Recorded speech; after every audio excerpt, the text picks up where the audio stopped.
Pertanyaannya adalah dari pagi sampai sore makan apa gitu kan. Nah ternyata makannya nggak diatur, saya makannya normal aja, biasa Mas Ade, cuma makan malam aja diberhenti.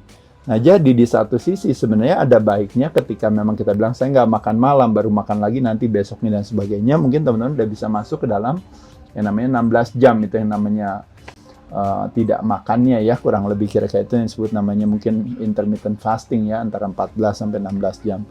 Tapi teman-teman kita lihat di sini, di jendela makan kita harus memiliki 3 prinsip yang harus kita selalu jaga. Apabila kita ingin supaya gemuknya turun. 1 adalah tetap kita harus mengontrol karbo. 2, kita tetap harus memprioritaskan protein, karena protein yang mengenyangkan kita, sehingga kita makan jadi nggak terlalu banyak. Dan kebetulan protein adalah is a building block-nya, batu batanya daripada dinding tubuh kita.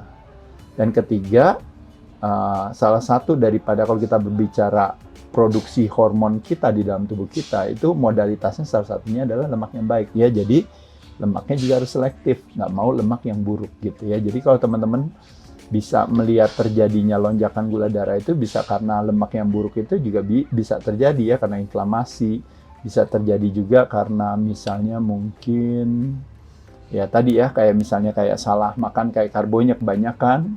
Nah selain itu juga bisa karena faktor apa lagi ya. Jadi beberapa hal tersebut kalau saya lihat itu yang membuat kita akhirnya terjadinya lonjakan gula darah, makanya terjadinya mudahnya apa yang kita konsumsikan, apa yang kita makan itu akhirnya disimpan ke dalam sel lemak.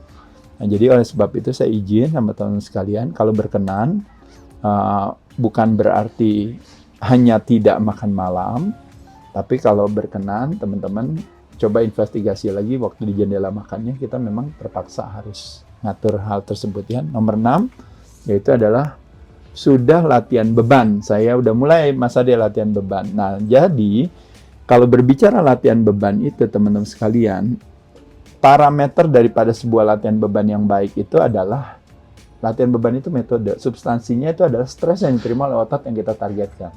Nah makanya kenapa disebutnya namanya intensitas teman-teman.